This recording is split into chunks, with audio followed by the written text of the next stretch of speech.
This is the latest I have ever been. Usually I try to make it on time, but now I noticed that there are trouble brewing in France. And I wanted to know whether or not I should focus on them. But I will just make a video after the stream. So yeah, if you're from France, it's going to be a very interesting news week. Apparently, Macron yet again has decided that the Constitution can be abused in spirit, not in the word of the letter. Because, well, I'll just make a video and I'll talk about that later on. But in the meantime, we're also going to be talking about Americans. It's very interesting to see Japanese people attempting to emulate Americans.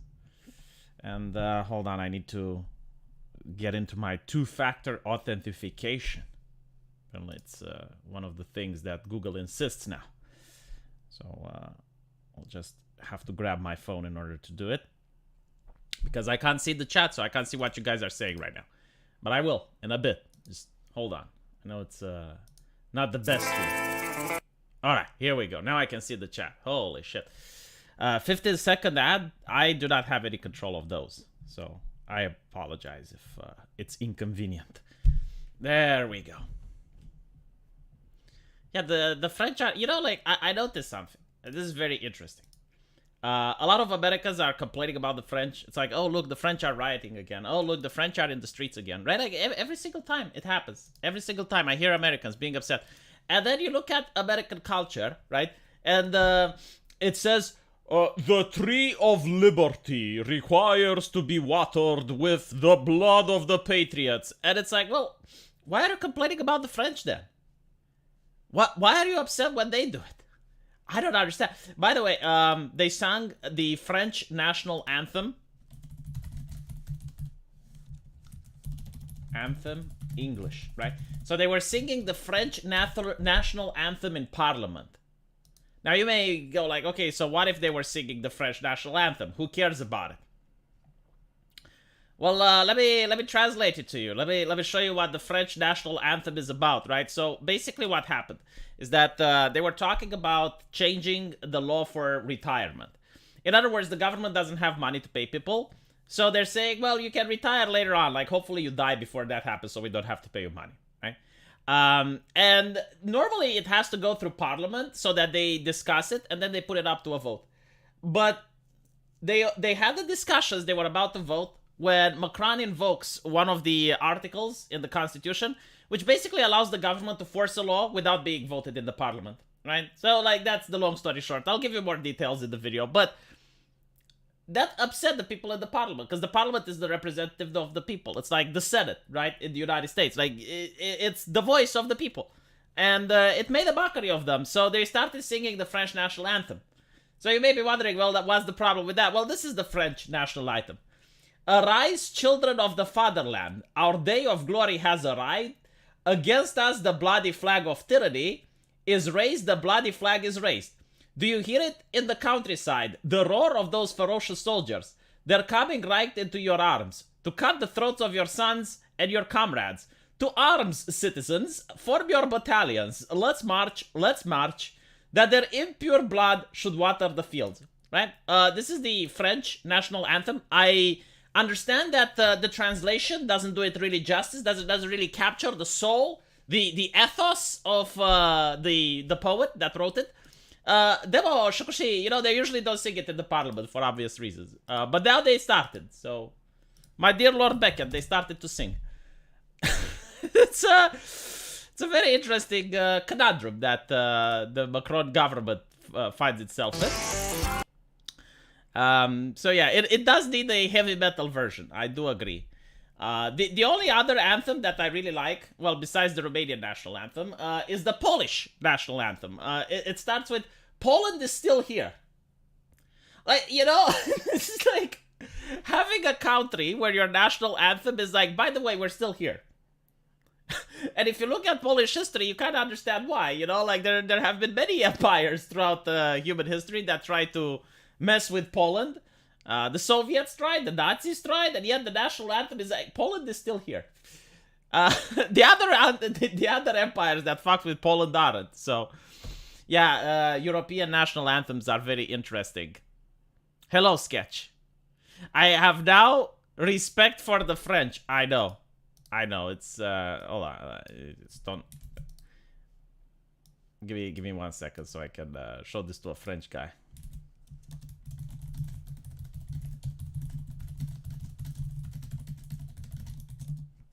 Yeah. So yeah, Poland, we exist. Like, you know, like normally when you say something like that, it's ridiculous, right? Like other nations have like their anthems about like, oh, say, can you see? Look at the fucking bombs, you know. But then you have like other nations. It's like, yeah, we're still here. We're still here, you know. Like we got the Soviets, we got the Nazis, we got the Ottomans, we got the Huns, we had the Ostrogoths, the Visigoths. We're still here. Yeah. Other nations around us are still here. We still are. So yes, for the moment, they are, and that could change. I don't know. Honestly, they're like the Afghanistan of Europe. Is the place where empires come to die. So no, it's a really great national anthem. Like for the people who understand it.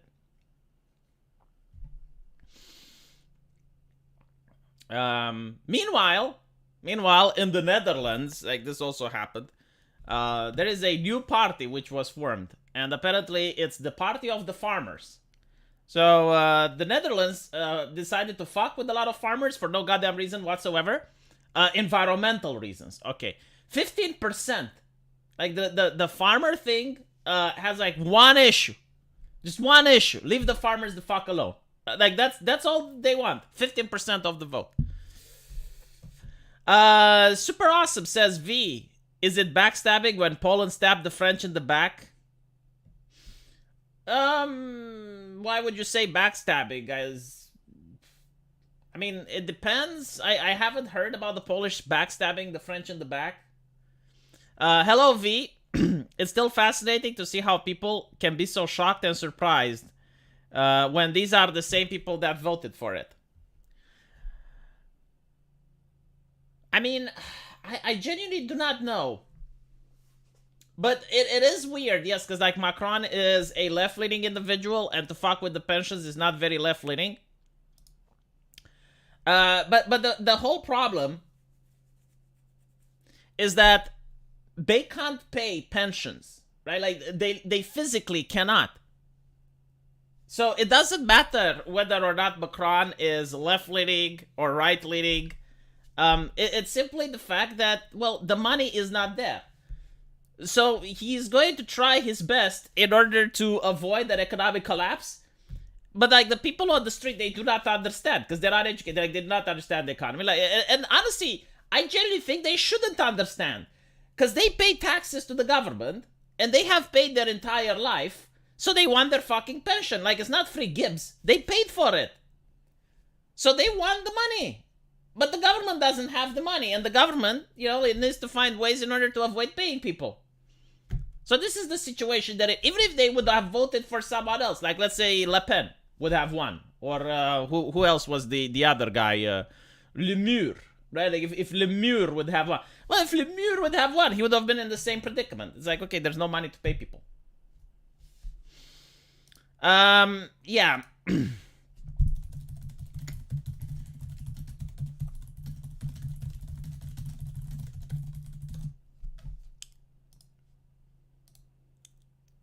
Which state doesn't pay more than it collects? But I mean, technically it can pay more than it collects, right? So it can print money, and for a while it can pay more, but then it gets back into debt. It can borrow money, like a lot of governments do that. Borrowing money is the most fun activity that a government does, right? So you borrow money, you pay stuff that you promised, and then when you're not in power, the next people that come into power, they have to pay back the loan. It's beautiful. I mean, you literally don't have anything to lose by doing that. And this is why like a lot of countries are suffering right now, because they promised shit, they got into power, they borrowed money, and now it's like, oh, well, whoops. Our inflation rate is not underage anymore, so have some Polish bacarinos before we high-five it to Venezuela. Poland is actually a very stable country. And honestly, like, if you look at it, most countries that didn't fuck up during the pandemic and didn't decide that, oh yeah, we're going to close down everything, good luck. GLFF. They're doing right. They're doing good right now. But the countries that decided to fuck around and find out during the pandemic, well, now they have inflation. Now they have economic hurdles. In Poland, all those Poles quit as drunk as the ones we have here. Oh, in Poland, are all the Poles quite as drunk as the ones we have here? Man, Eastern Europe is a very depressing place, I don't fault people for starting drinking habits. It's not just Poland, it's Eastern Europe. It's also a very cold and harsh environment. The alcohol warms you up a little bit. But, are you asking me this from the land of the fentanyl? I'm just curious, right? Like, are you from the United States? Are you from California, if you're asking me about the Polish and their drinking habits? Because, I'm just saying, I would rather have a country where people hit the bottle than hit the needle. Well, it's not that every single person needs to have a drinking habit in order for your country to get a bad reputation. But no, the thing with the drinking habits, I'll tell you the problem. Not all alcohol is built equal. So if you have a country that has like a drinking problem of, I don't know, beer, like Germany, not that big of an issue. But if they're drinking vodka, like in the Soviet Union, it's a big issue. Oh, you're from England. Well, in England, I think like they don't really have a problem with alcohol, especially after they imported a lot of Muslims that are making sure that people around them do not drink, because it's haram. But yeah, like England is a nation that doesn't really have problems with drugs and alcohol. So, I guess you can talk. Like, you can cast the first stone. You get to speak, sure. Beer is not as good as Everclear. Yeah, Everclear, apparently, it's like disinfectant. Like, it's got 90% alcohol or something. Like, it's just... Oh, Dios mío. Jesus Christ. It does have stabbing problems, yes. But, like, it's usually in the big cities, right? Like, you don't have stabbing problems if you go to the countryside in England. And it also depends, like most of the people that get into these violent altercation, it's because they're part of gangs. It's because they're trying to stop criminals from doing crime. But like if you're just minding your own business and you're not affiliated with any particular gang, the chances of you getting stabbed are very low. I guess it's the same in the United States, right? Like if you're not part of a gang, if you don't do any heroism by trying to stop people committing crime, you're probably not going to get shot. I guess there's always the stray bullets, though. Like that may be a problem. But other than that, no.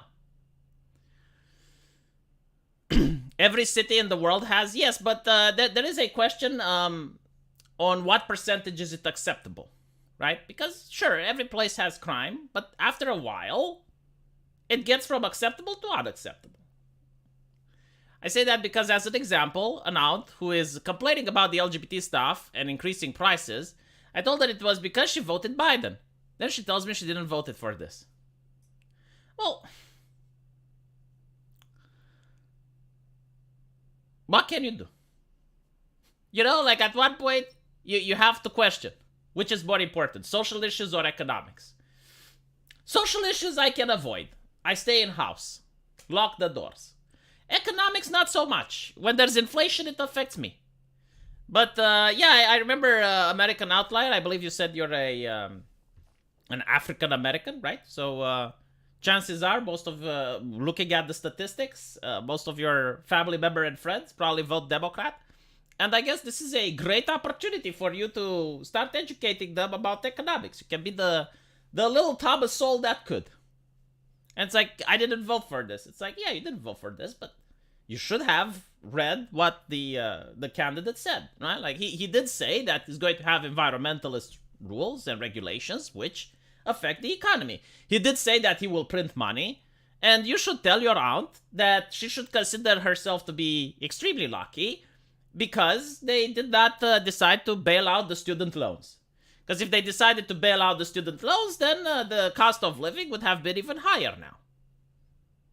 We would get together and sing Deshi Deshi Basara, Basara, Deshi, just to see how high the cost of living can go. That's what you get, like people need to understand free shit means higher cost of living for everyone. There is no such thing as free shit. Someone has to pay for it. Does Trump derangement syndrome mean Trump? Yes, it does mean Trump derangement. The UK is getting a lot of crack and heroin problem these days. Well, yeah, but it hasn't got it to the point where it's become a stereotype, right? It's not like the fentanyl crisis in the US. Like, you don't have people on the media talking about it. Like, when people on the media are talking about it, then I'll be like, naruhodo. UK, what are you doing? I guess, like, all the stabbings have to be over something, right? Because, like, you don't just have gangs fighting for territory if they're not doing some sort of criminal activity. Because that's why you get stabbings, right? Like, that's why you get gunshots, and it's usually gangs. And gangs peddle crime. There needs to be some sort of crime, because they don't like, this is our street. It's like, no, there needs to be, like, some underlying reason on why they want that street. Oh, they want that street to push narcotics. Okay. Now it makes sense. I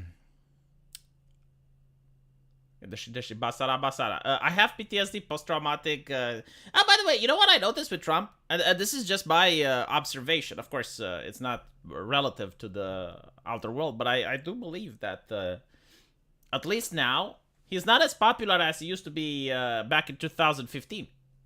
DeSantis is more popular. According to the people that I have on my channel, and I'm saying this because I make a video with Trump, barely gets any views. Like, if I talk about Trump, 4,000, 5,000 views. I talk about DeSantis, 11, 12,000 views. So either the algorithm is suppressing it, which I don't necessarily think it does, or DeSantis is just becoming more popular with the online base. So I don't know about the farmers in the US, for example. I don't know what they think. But like, I will have to wait for polls and statistics. But I do see that DeSantis is definitely becoming more popular online. And I think it has to do a lot with the policies that he implements. V, you don't think that I tried to explain this? Guess what her response is? You're going to believe everything you read. Meaning, shut up and do what the government tells you. Yeah, it's so here's the thing. It's very difficult to reach older people. And by older, I mean over the age of 30. Because usually most people make up like their political leanings and ideology when they're young. Right? So when they're in school, when they start experiencing the world, they think a lot about politics, but after that, they don't. So what ends up happening is that you can't teach an old dog new tricks applies. And you will see that this is why, like, the left goes for the kids. This is why they care about the children, because they know, like, that is the time period where you can influence someone to be left-leaning or right-leaning. And it usually happens that when a person gets around the age of 20, they start becoming right-wing because they start getting a job and they start paying taxes and they realize, holy shit, I'm paying fucking much. Right? But, like, once a person is an adult, you can't really change their mind. Like, very rarely will they change their mind. And I guess, like, what you can do, but it's very difficult, is, like, when you find a news article or something that proves your point, you send it to them, right? But, like, you have to send it to them in a way that you know it's something they would read and they're interested. So, for example, my father, not the one that art in heaven, the one on earth, he doesn't, like, he's not a right-winger, right? He supports, I guess, like, USR, which is a left-leaning, woke-ish political party here. And he supports the European Union, right? So I show him an article saying that the European Union has decided to go and ban gas-powered cars. Now, my father owns a gas power. He doesn't like that, right? So I would show him. It's like, look, they passed this legislation.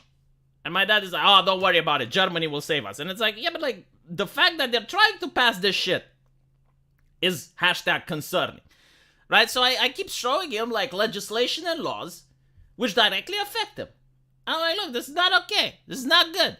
And when it's like, oh, you always talk bad about the European Union. And it's like, look, show me an article that they passed a law which makes my life better. And I'll be like, yeah, okay. But, like, show me an article, like anything that they're passing now, which is improving my living conditions. Anything at all, like within the last 3 years. Go on, show me. It's like, look, they passed this. You got more money because of it. Or you got less taxes. Or you got something that you didn't get before. I would love to see it. So this is, I guess, what you can tell your aunt. Right? Like, show me a legislation, which Biden has passed, that improved your life in any way. Like, he passed this, and therefore your life is better. Like, show me. And if you don't find any, then why the fuck did you vote for him? Or at least don't vote for him again. You know, if Trump is bad and he's bad, then stay home. Don't vote. Right? Like, if you don't... I really hate this idea. It's like you need to go and vote for the lesser guy. Like, no, that's not true. Usually, when I go vote, I need to have at least one reason. Sometimes it can be just to fuck with the other guy. Like, that is also a reason. Like, I really hate the other guy. I want to fuck with him. I'm going to vote. I have a question for my Eastern European perspective. CCP tracks every coin on a central bank digital currency. Are all nations crashing their economy? Yeah, so I heard this, that nations are purposefully trashing their economies in order to have the CBDC. To have a conspiracy at this level is not impossible, but very unlikely. However, it could be. I don't know. The idea is that all of the economy would crash, and then people would force to use CBDC, right? Like universal basic income and stuff. I do know that CBDC is coming. Like, the laws for it are in the making. They're trying to push for it. I don't know if they're purposefully crashing the economy, but the economy seems to be crashing by itself. So it is what it is. For a napkin to clean that camera lens, oh, I need to clean my glasses as well. I haven't left the house in ages. I need to actually go outside.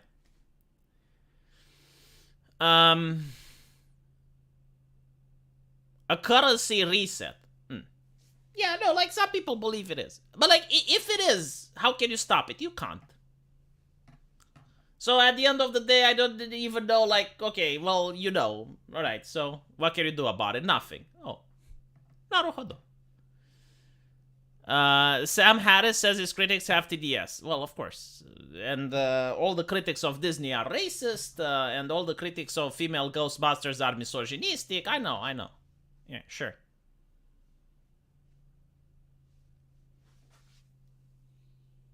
Ah, much better. My soft cam lens. I got a lens flare.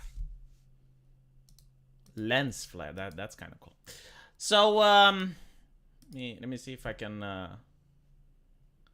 find what else we can talk about.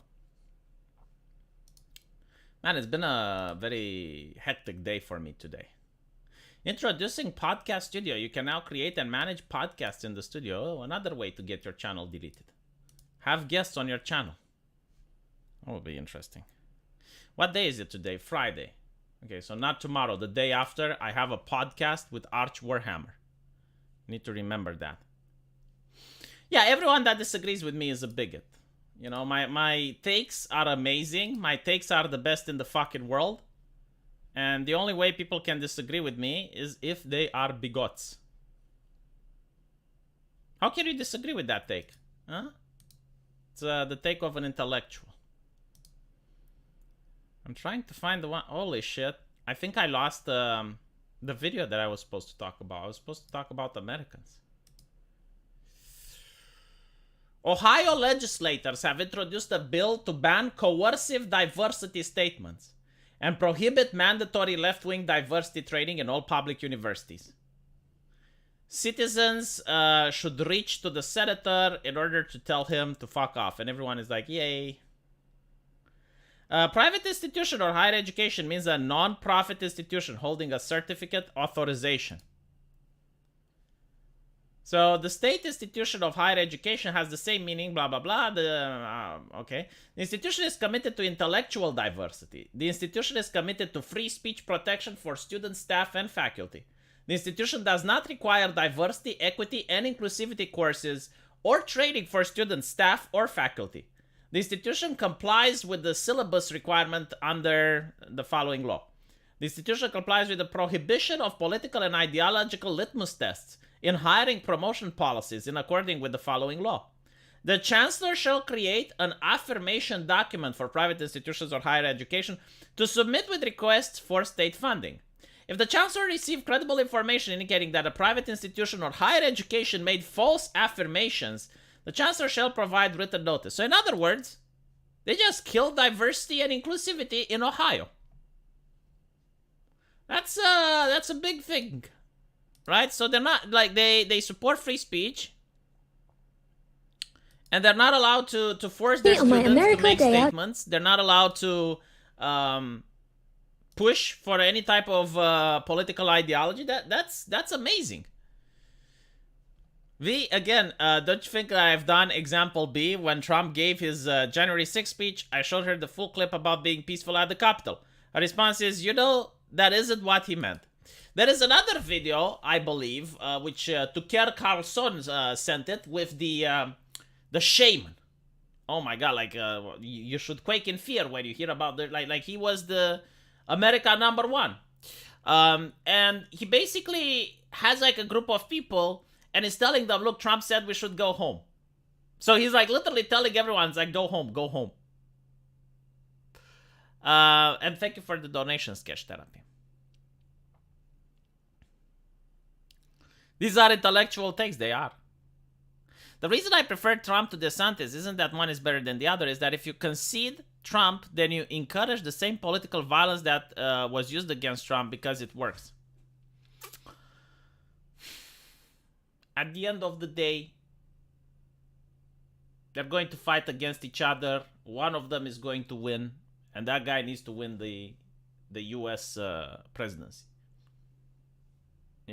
People are going to have their preferences. It's very difficult to support. But like what I hope is that people don't go, oh, well, I was for Trump, but now DeSantis won, so I'm not going to support DeSantis. Like, that would be bad. Another thing that would be bad is if Trump runs independent. If Trump runs independent, then the Democrats win. Like, I'm telling you from now. It's going to happen. If he says, like, I'm not going to run as a Republican, I'm going to go independent, that's it. You get 4 more years of Biden. Or 1 year of Biden and 3 years of Harris. Because how old is he now? Huh? How old is Biden? Is he like over 80? But I also what I also love is that Biden's wife, she came out and she said that people suggesting that that elderly in office should have their cognitive tests done are bigots. And I'm like, yeah, I am very bigoted. Yes, like when you're an elderly person, which all of us can get, yeah, you can have dementia. Like, it's a real thing. It's like, it happens. There's old people home and they're trained, like the staff there is trained to handle this problem. I showed her that too. There's no fixing this. Well, you know what? American out, you convinced me. There literally is no fixing this. Yeah, no, like some people do not like having their worldview questioned, right? And there's nothing you can do. Literally. And to be honest, like, I don't like to have my worldview questioned, but at least I'm willing to listen to reason. Like, if someone was to show to me, it's like, look, when the right-wingers are in power, your life is becoming worse. And I'm like, how so? Well, look at this, and look at that, and look at this, and look at that. And I'm like, oh, shit, well, okay, fuck. I didn't know. But like, perfect example, right? There is the Romanian Social Democrats, leftist party. I don't like the left, right? And they're corrupt, like they had manifestations against them, riots, sorry, not riots, but like protests. They had protests against them. Very corrupt, many people from the Social Democrats arrested. Okay. And then someone comes up to me, because I didn't like them. And someone comes up to me and is like, well, V, whenever the Social Democrats were in power, you paid less taxes. And I get the fuck out. And it's like, no, look. And I'm like, holy shit, you're right. Well, I'm going to vote Social Democrats then. I mean, it's simple. I don't give a shit. Oh, they're corrupt. Okay. They're leftist. Okay. But you pay less taxes. Great. Where do I sign? Where's the voting booth? I pay less taxes. Let's go. Igzo. If I was on welfare, I would have fought differently. If I was on welfare, I would have been like, okay, well, they're going to give you shit. Great. Where do I sign? Like, politics isn't very complex. It's quite simple, right? How does it improve my life? That is the question that you should ask. Does it improve your life? Yeah, okay. It doesn't improve your life. No. Then I don't vote. There were many years when I didn't vote. Like, my life didn't need it improving. It was perfect. I started voting after the pandemic. After the pandemic, I was very politically conscientious.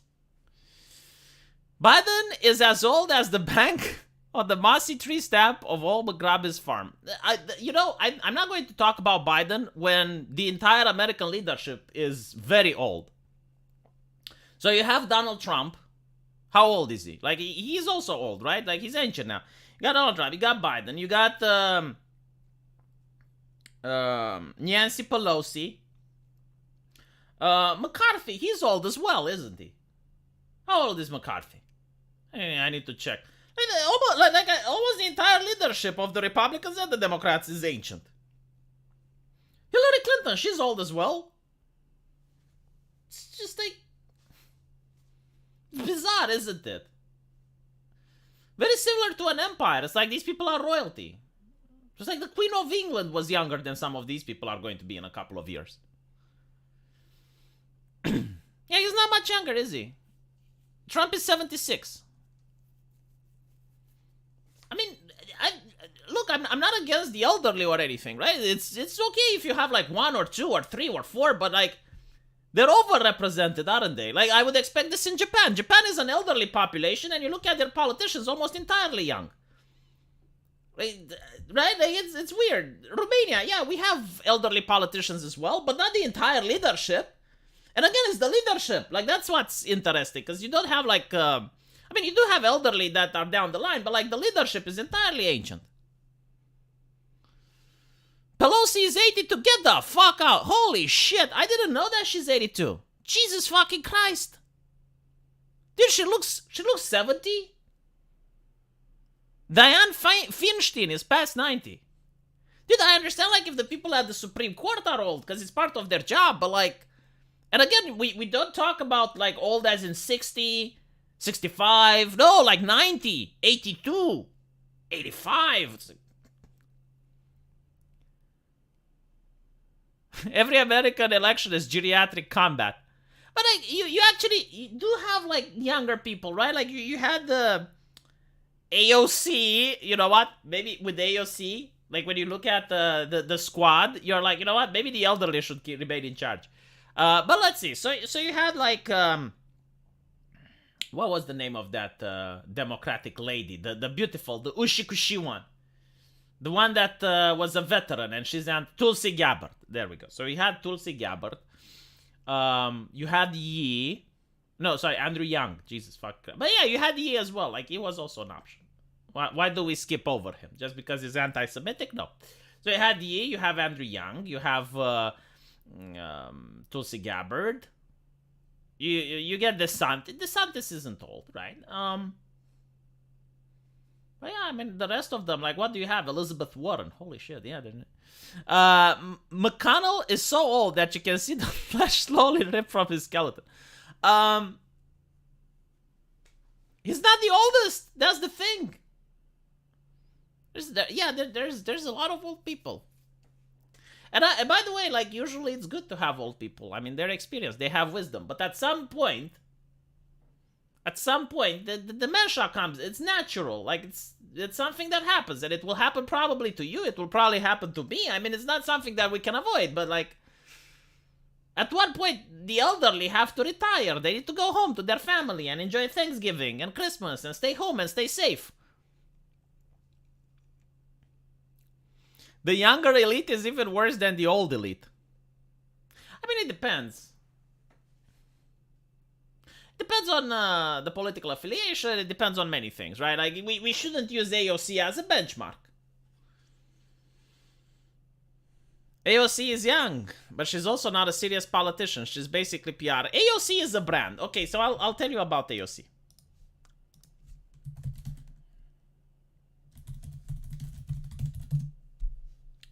So if you look at AOC, I don't think she passed a single law. Like, she didn't write a single piece of legislation which passed. Okay? But what she does is that she is culture. Like, when they say everything is political, they're talking about this. Like, AOC is literally culture. So the people in offices, right, like the white office workers, the corporate drones, this is who represents them. Like when they look at this, they identify their lifestyle with her, right? Like this is true representation. I'm not talking about like the type of representation. Oh my god, oh well, I have the same gender as her, or oh we have the same genetical makeup. No, like actual representation. Because when they go into the office, right, when they go to work, this is what they see. This is who they aspire to be. This is their colleagues, right? Like this represents the power in corporations. This is how they see it, right? Because like when you're a corporate drone, you interact with the HR lady. You don't interact with the CEO. You don't interact with the shareholder. You interact with this, right? So this is the symbol of power. And this is who represents them. This lady with the soy latte, right? She is the one that they're going to vote for because they view her as who they want to be. The position of power and authority. So that's why like she's on the cover of every fucking magazine and she's in the public spotlight and all of that. Because those people felt represented by her. As LBG said, I still have these ninja voting Democrats for the next 200 years. He ain't wrong. Glad I found Thomas Sowell in my 20s. Thomas Sowell is really a gem. You know, the only problem with Thomas Sowell, which honestly I don't think it's a problem really, is that it's very difficult to get an interview with him. He doesn't really like the media, and with good reason. Like, the media would like nothing more than to tear a black person down who's a conservative. I mean, we saw this happen with many black people in the past, right? Like, the moment they speak up, the moment they do something. I mean, holy shit, there was that black lady from Baltimore, like a very sassy black lady, I remember her, and she was a right-winger. She went on The View, and there was like this Jewish white lady on CNN, and she was attacking this black lady on racial issues. And she was like, oh, what do you know about black people? Like, oh, well, have you know? And this black lady is like, well, you use the N-word. And it's like, oh, don't you dare talk to me. I need to find that clip. Because it was like mind-boggling, right? Like you have like these white progressive ladies on CNN belittling a black woman from Baltimore who was running in order to represent the city that she grew up in. And they were like trying to tell her, it's like, oh, well, no, you don't understand. Like, this is the way you do politics. And I was looking at it and like, holy fucking shit. 90% of all legislation is not written by elected official. If we made the congressmen show who lobbied them, you would see a majority are brands. No, I understand that. But like what I am saying, right, is that even the people that are behind the AOC, like her staff or whatever, right, when they write the legislation for her, it doesn't pass.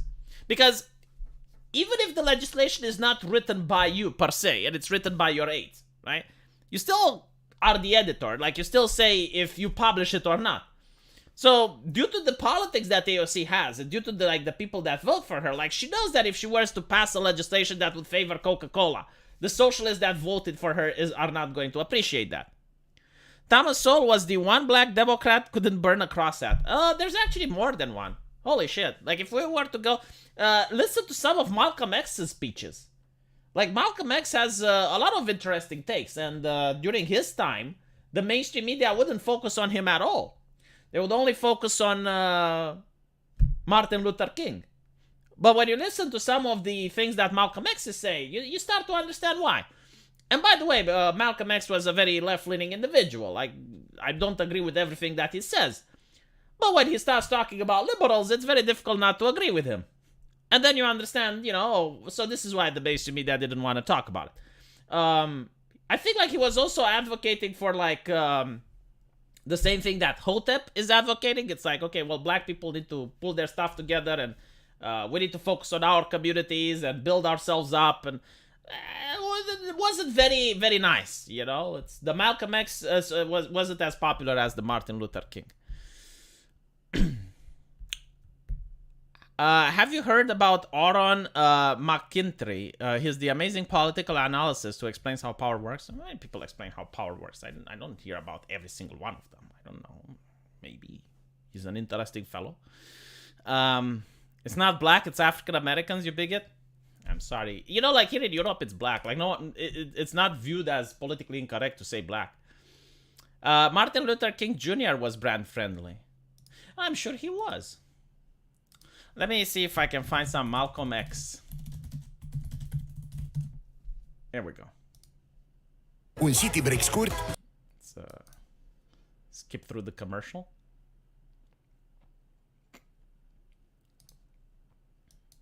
Scared Negroes today with no badge or no white skin or no white sheet or no white anything else. The police the same way. They put their club upside your head and then turn around and accuse you of attacking them. Every case of police brutality against a Negro follows the same pattern. They attack you, bust you all upside your mouth, and then take you to court and charge you with assault. That's kind of like what happens on the internet now, isn't it? Like you have a lot of left-leaning activists.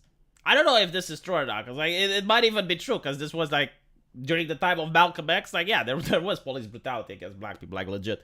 Like the FBI actually has documents with how they went after these activists, but it's very similar to like what happens on Twitter now with activists, right? Like they will say something disparaging about a community or a group of people, and when you from that community or that group of people try to talk back against them, it's like, oh my god, I'm getting harassment. Oh please, trust and safety, ban this person. I mean, it started with Anita Sarkeesian. It probably started before that, but like that's the first one that I remember. Like she would say, oh, gay bars are racist, sexist, misogynistic pigs. And someone as a gay bar would say, well, shut the fuck up, lady. And she would be like, oh my god, the misogynist, look at him, trust and safety, ban him. You know, like... What kind of democracy is that? What kind of freedom is that? What kind of social or political system is it when a black man has no voice in court? Has nothing on his side other than what the white man chooses to give him. Right, so most of his speeches weren't televised at the time, for some reason. But they're very interesting to listen to. It's a piece of American history that's not very focused on. Malcolm X was great, except for the sand religion. Don't make me read that. Walter E. Williams, Clarence Thomas, Ben Carlson, Booker T. Washington. Yeah, I mean, there's a lot of black people that are interesting. It's that just that like the media doesn't focus on them. Martin Luther King Jr. was brand friendly until you heard about how he laughed at his friends, did bad things to white girls, and talking points were not his. He was more CRT, really. So here's the thing. Christopher Columbus is a man of the history. And when you actually read what he did when he got to America, very, very disturbing stuff, right? So disturbing that even at his time, when he actually returned, he got imprisoned in Europe. What is his name? Abraham Lincoln. Abraham Lincoln also did some questionable things. And the Civil War may not have been about slavery. It may have been about state rights. But the mythos is cemented, right? Like when the mythos gets cemented, and especially if it's so long ago, having a conversation with another person about these issues, they're just going to shut you down. Like, they're not even going to listen, right? Like, even if you start, okay, so Abraham Lincoln, you know, like, he never talked about freeing the slaves up until 2 years during the Civil War, and if you look at the taxation and the way he was eroding the states, blah, blah, blah, blah, they're going to stop listening. So there is no reason to bring these things up if you want to score any political points. Now, if you're among friends and you want to have, like, a conversation at a beer, sure. But, like, my point is, like, you need to pick your battles, right? Like, the chance of persuading someone that, like, a historical figure wasn't perfect and that it's actually a mythos created around them and, you know, like, they did such and such.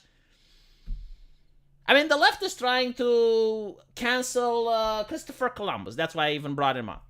They're not going to do it. Like, you can't. Like, Christopher Columbus has been in so many cartoons where, you know, like, he sails the boat and it's like, oh, look, America. And, like, everyone is like, oh, yes, Christopher Columbus, congratulations for discovering it. Yeah. To the point where, you know, if you bring up negativity against him, it's not going to work. Because it's Christopher fucking Columbus. Right? And it's the same with everyone else. The history is settled. Yes, like, literally. There are certain things of history that when you go through the culture and, you grow up with the cartoons and you grow up with your teacher saying you this and la la la, and then you have like some random chucklehead on the internet saying like, no, like literally everything you learned is the opposite. Many people do not like to think that they're wrong, and they're going to say, well, like all these other people told me this, and you're telling me the other way, and I don't even want to engage in it. It's what happens. And it's, I'm telling you from a strategic point. I'm not telling you from like the way you should behave, like a moral point. No, strategically, like it's not beneficial to bring certain things up because people just shut it down. They're like, la la la la la. You don't want people to be la la la la la. You want to reach them and you want to persuade them of your side. But, like if you look at history, almost no person is pure. And almost no person is worthy of admiration. But, and a lot of things are mythos. Like, for example, Rosa Parks, right? You can find this on Wikipedia. Rosa Parks, who didn't want to stay at the back of the bus. Is she the one? Am I remembering my American history correctly? Yes. Right. The civil rights movement, the boycott. Okay. So the story is that Rosa Parks goes in a bus, refuses to go to the back of the bus, and this sparks the civil rights movement. Apparently, there was another lady before her, which also did not want to sit at the back of the bus. And she also got arrested. So why wasn't she the one that sparked the civil rights movement? Well, it's because like the way that most of these cultural movements start is that you start the movement, like for example, how Antifa did the previous riots, right? You organize things and you're like, okay, well, you're going to go to this street and you're going to make sure that the bricks are placed here and, you drive the people on this way. Right? So you set up everything. But then you need to wait for a spark. And you don't have to create it. You need to wait for, like, the moment that it will happen. And in a country with, like, 300 million people, it will happen. So basically, the civil rights movement, right, like, it was already organized. It's like, okay, we're ready to go. We just need a reason. And they got a reason. Now, the first lady, and this is on Wikipedia, apparently she had, like, sex before marriage, and she had, like, a very problematic past, and they were like, well, like, we can't make her the face of our movement. So they didn't, and then they waited for Rosa Parks, right? Now, if I talk about this with other people, they probably won't listen to me, because they're like, well, like, who cares? Who cares? And it's like, okay. Because it's so cemented into the mythos of the United States. There's no reason to talk about it. No reason to bring it up. Doesn't change anything. And even if the guy goes like, oh, well, sure. Oh, yeah, like if you look at the LGBT movement and you look at the first gay rights activists, very problematic. But again, no one is going to care. It's nice as a trivia. It's nice as, like, knowing, but, yeah.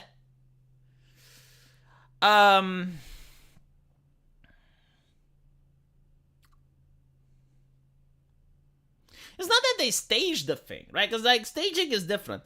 No. I'm not talking about staging. I'm talking that every single cultural movement that is, like, widespread, right? Like, it has to be organized. And there is a difference between being proactive and reactive. So reactive is when you legitimately have, like, a literal grassroots movement. So, like, something happens and literally just people had enough and they go out, right? Like, that is a reactive movement. Reactive movements rarely accomplish change. A proactive movement is when you organize beforehand, like you gather the activists, you gather the people, you tell them where to go, what to do, what to chant, what to talk to the media, how to talk to the media, when to talk to the media, right? Like, you're organizing all of this, and then you wait for an event. That's being proactive, right? So I'm not saying that it's staged. A staged event is the weapons of mass distractions in Iraq, okay? Like, that's a stage event. Because they know there weren't any. And so like, oh, well, put it on the telly. Just get the media to talk about it 24/7. Right? Like, that's a staged event. So there's a difference. Proactive, reactive, staged. 3 different things. Everybody is not perfect. But you need doing bad stuff before knowing it is bad, yes. Are you saying that George Floyd will be in the history books? That is a very interesting question.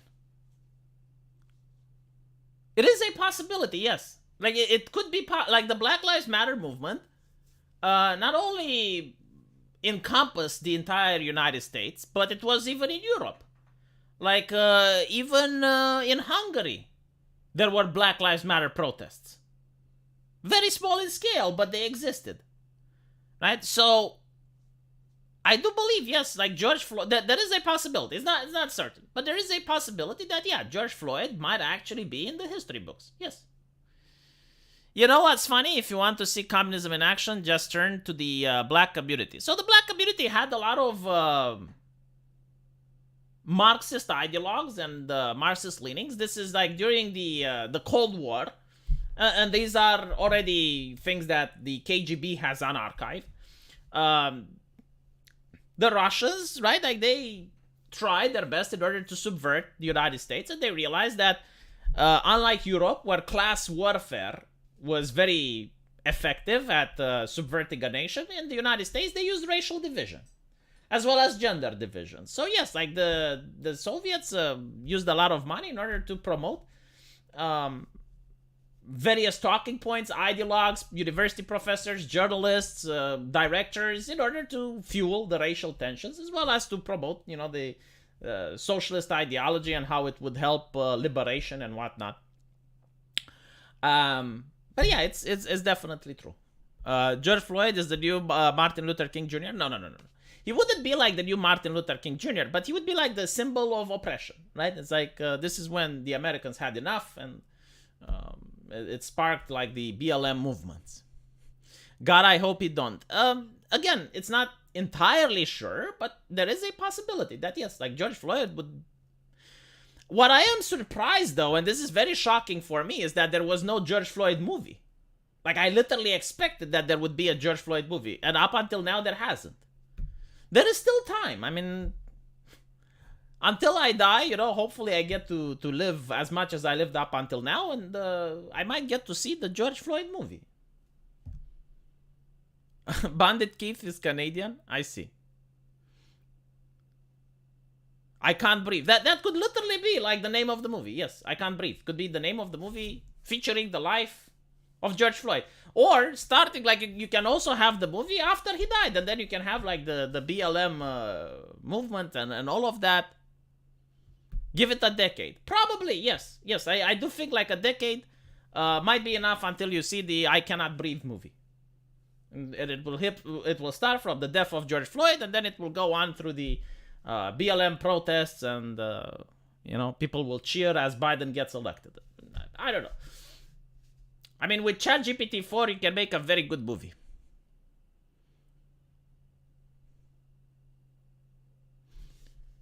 I'm actually curious. Hold on. Let's see if I can get ChatGPT 4 in order to do it.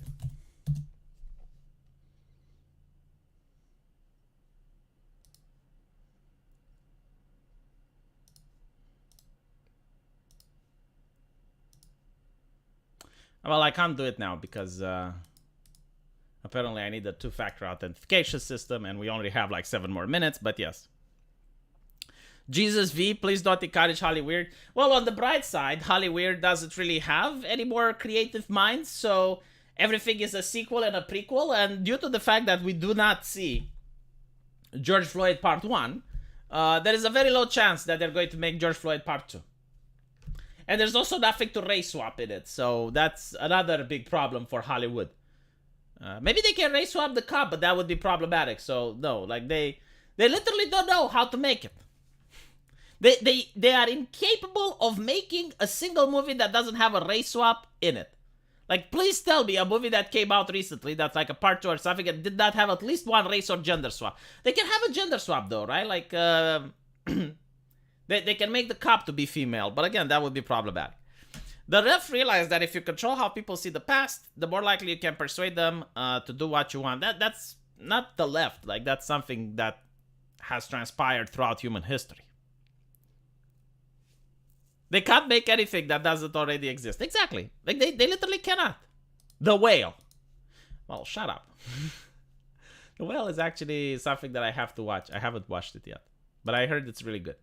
So anyway, right. Impeach Biden. Oh, yeah, 5,000 views.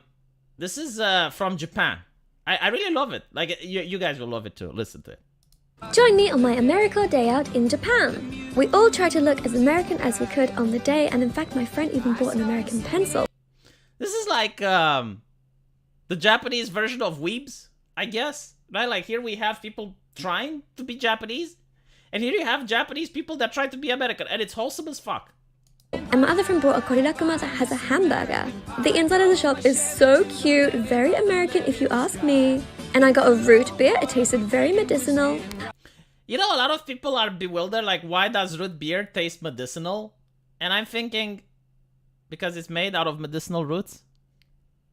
But, like, dude, I don't know, like, is this not a thing in Japan? Like, what do they have? French fries and hamburgers, right? Like, do they not have normally, like, French fries and hamburgers in Japan? Like, do they not have McDonald's? To be honest, like, America doesn't really have, like, a traditional food that doesn't exist in anywhere else in the world, right? Like, you don't have the ramen. Like, ramen is mostly done in Japan, and you can have, like, Japanese restaurants in your country that make ramen, sure. But, like, I'm talking about, like, you go to Japan, and, like, what can I eat that's Japanese? Well, you eat fucking ramen. It's like, okay, sushi. Brilliant, right? But when you go to America, like, what can you eat that's, like, literally American? A hamburger. Like, every other country has hamburgers, you know? You can eat, I guess, fried chicken. Well, thank you. I can eat that in Europe. Right? Like, corn. I guess, like, cornbread is American. Like, we don't have cornbread here, so. But look at all of this food. We got milkshakes and burgers, all kinds of American things. My favorite was definitely the banana split. It was yummy. I guess the banana split is American, yes. Like, we don't have banana splits here. After the cafe, we obviously had to take some American purikura, where we saluted and pledged allegiance to the flag. So the reason that I find this to be so wholesome, it's like you have Japanese people that pledge allegiance to the flag. While in America, they're talking like, well, why are we pledging allegiance to the flag? Why do you pledge? That's a Nazi thing. Only Nazis pledge allegiance. And it's interesting because if you look at the history of the pledging of allegiance to the flag, root beer is the best soda. Change my mind. I don't drink root beer. Hamburgers are from Hamburg. It doesn't fucking matter where they're from. Like, you think America, you think hamburgers. Like, they eat more hamburgers in America than they eat in Hamburg. Anyway, right. So as I was saying, the reason you pledge allegiance to the American flag, and I think I said this in a previous stream, but I'll say it again. America was made with people from all around Europe, right? Like you had people from Germany, you had people from France, you had people from England, you had people from Italy, and in Europe, we had this thing called World War II, right? Like, all these people, and World War I, all these people were fighting with each other to the death. It was very horrible, brutal, I would say, right? But in America, these people got together. As much as possible, given, like, what they were doing back home in Europe. So, why was that? Well, because when you went to America, you pledged allegiance to the fucking flag, right? Like, you're not German anymore, you're not Italian, you're not English, you're American. Pledge the fucking allegiance. And the one nation under God, that's to fight communism. Like, again, this is why socialists don't like under God. It's because it was literally added there to fight communism. It's like, well, the Soviet Union and the communists are atheists. We're not atheists here. We're under God. One nation. Under God. Barbecue is American? You know what? That's actually true. The Pledge of Allegiance was about the Civil War. I'll have to look it up. But even if that's the case, it was very effective at unifying people. Because after the Civil War, right, like when you have the Great Depression and stuff, like before that, and you have like people from Germany coming to the United States, the Pledge of Allegiance was very important. God is cringe. Yeah, but you know what's more cringe than God? Marxism. Marxism is very fucking cringe. At least God doesn't tax me. Marxism wants to take away my shit. Was a socialist that wrote the pledge? A broken clock is right twice a day. What can you say? Anyway, right. Thank you for watching. I appreciate the super chats. And I will see you guys on my main channel. Because I'm going to upload some videos now about France. So, take care.